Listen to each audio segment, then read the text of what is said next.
Bonjour chers amis boursicotteurs, j'espère que vous allez bien. Un changement important vient de se produire dans le domaine des crypto-monnaies et des marchés boursiers. Il est maintenant possible d'acheter des bitcoins dans son CELI parce que deux nouveaux FNB canadiens contenant des bitcoins à 100% viennent d'entrer sur le marché. Alors aujourd'hui, je reviens brièvement sur les règles régissant le CELI et l'impôt et je vous explique en quoi les nouveaux FNB de bitcoin sont intéressants. Pour ceux qui me suivent depuis quelques temps, vous avez probablement visionné mon vidéo sur le CELI versus l'impôt. En fait, dans cette vidéo, j'ai exposé certaines situations où votre CELI peut être imposé par le fisc malgré le fait qu'il s'agit d'un compte d'épargne libre d'impôt. Dès que vous sortez des balises établies par l'Agence du revenu du Canada, vous êtes à risque d'être imposé. Un des éléments importants à monitorer lorsque vous investissez dans votre CELI, c'est le type d'actif que vous détenez à l'intérieur de celui-ci, parce que plusieurs types d'actifs sont soit interdits ou non admissibles. Pour avoir plus de détails, je vous invite à retourner voir mon vidéo sur le sujet en inscrivant dans la barre de recherche YouTube Joe Finance CELI.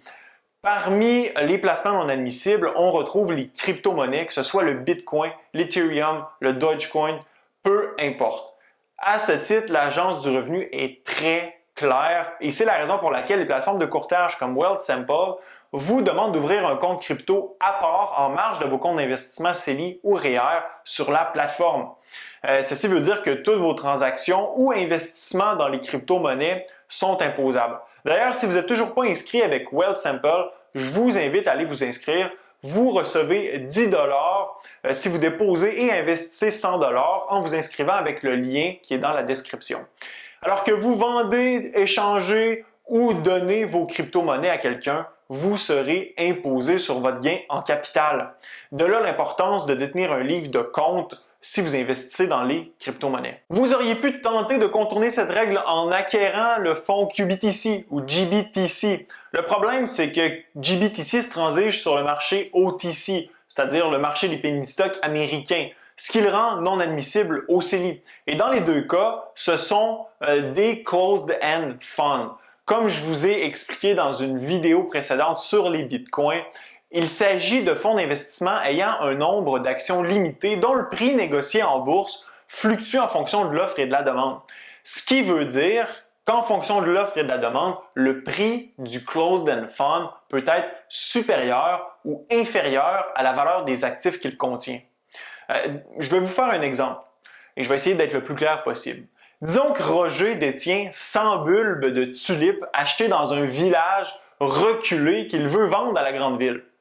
Au lieu de vendre directement ces bulbes, Roger décide de les conserver chez lui et de produire 100 certificats dont chacun donne droit de propriété pour un bulbe sur les 100 qu'il possède.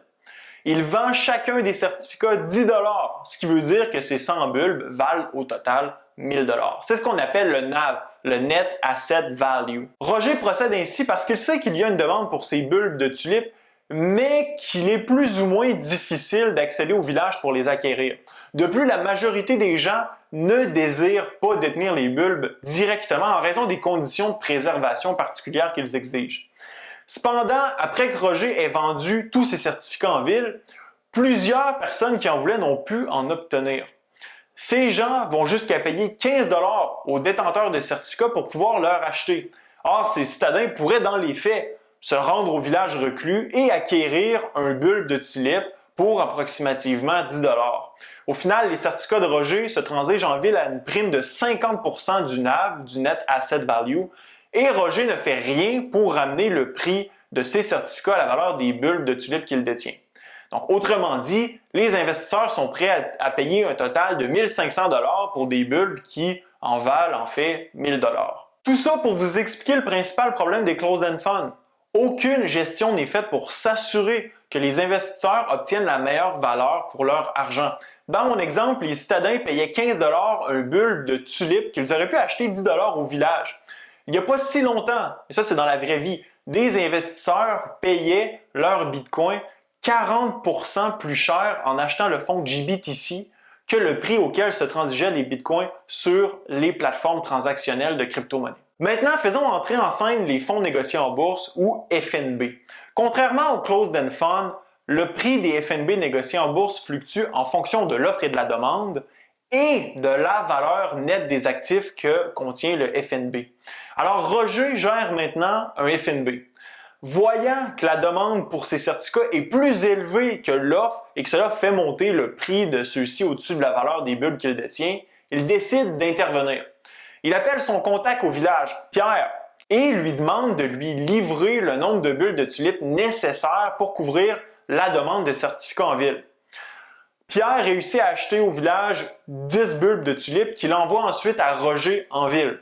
En retour, Roger envoie à Pierre 10 certificats que Pierre décide de vendre en ville, donc au prix du marché. Cette opération a une double conséquence. D'une part, Pierre fait monter le prix des bulbes au village en raison de son achat qui rehausse la demande. Et d'une autre, il fait descendre le prix des certificats en ville en raison de la vente de ceux qui lui ont été remis par Roger, ce qui fait augmenter l'offre. Au final, le prix des bulbes et des certificats vient se rééquilibrer, éliminant ainsi toute prime sur la valeur nette de chaque certificat. Vous comprendrez que mon exemple est simplifié au maximum. Ce qui est à retenir, c'est que contrairement à un closed-end fund, les fonds négociés en bourse sont gérés de façon à ce qu'il y ait un arbitrage permettant de ramener le prix du fonds en équilibre avec son NAV, son Net Asset Value, la valeur nette de ses actifs, éliminant de facto toute prime exubérante comme on a pu voir avec UBTC ou GBTC. C'est donc dire qu'en achetant un FNB contenant des bitcoins, on peut s'attendre à obtenir la pleine valeur de notre argent et à ce que le prix du FNB suive celui de l'actif sous-jacent, soit le bitcoin. En fait, les nouveaux FNB de bitcoin fonctionnent essentiellement comme les FNB qui détiennent de l'or. L'or est détenu pour vous dans un coffre-fort et en achetant le FNB, vous détenez une partie de cet or sans pouvoir toutefois le réclamer. Comme vous pouvez voir, les parts du FNB GLD suivent de très près le prix de l'or grâce au processus d'arbitrage décrit dans mon exemple des bulbes de tulipes. Le Canada se retrouve donc à être précurseur en étant le premier pays au monde à permettre la création d'un FNB de Bitcoin. Sincèrement, bravo pour l'audace. Il s'agit en soi d'une innovation financière importante et pour un pays de la taille du Canada, il est fondamental de laisser place à l'innovation afin de tirer profit de nos talents dans le but de croître notre économie dans les secteurs d'avant-garde tels que celui des crypto-monnaies. Deux FNB sont maintenant en bourse. Le premier est BTCC ou BTCC, géré par la firme Purpose Investment. Et le deuxième est EBIT ou EBIT, sous gestion de la firme Evolve Fund Group. Les deux fonds sont disponibles en bourse depuis environ 2-3 semaines et ils se sont déjà lancés dans une guerre de tarifs. Comme pour n'importe quel FNB, BTCC et EBIT ont eux aussi des frais de gestion. Pour BTCC, ils sont de 1% alors que EBIT a coupé les siens pour les descendre à 0,75% afin d'attirer plus de clientèle. Ce sont des frais qui ressemblent à ceux de ARK Invest, mais qui restent beaucoup plus élevés que les FNB indiciels comme SPY par exemple. Pour ce qui est de Purpose Investment, il est important de savoir qu'il offre 3 formats différents pour leur fonds BTCC. Premièrement, vous avez BTCC, qui est en dollars canadiens et qui comprend une couverture de taux de change. Les gestionnaires hedgent la devise canadienne pour pallier à d'éventuelles fluctuations du taux de change avec la devise américaine. Rapidement, les bitcoins se transigent en dollars américains. Lorsque le dollar américain augmente en valeur par rapport au dollar canadien, votre retour sur investissement est techniquement plus élevé. Cependant, si le dollar canadien s'apprécie face au dollar américain, vos rendements diminuent. Le but des fonds avec couverture de change est de mitiger ces variations avec plus ou moins de succès. Ensuite, vous avez BTCC.B qui est le même fonds de Bitcoin en dollars canadiens, mais sans la couverture de change. Puis vous avez BTCC.U qui se transige, lui, en dollars américains. Quant à Evolve Fund Groups, ils offrent un fonds en dollars canadiens et un autre en dollars américains sans couverture de change. Lequel est le meilleur? Tout dépend de votre situation personnelle et de votre tolérance au risque par rapport au taux de change.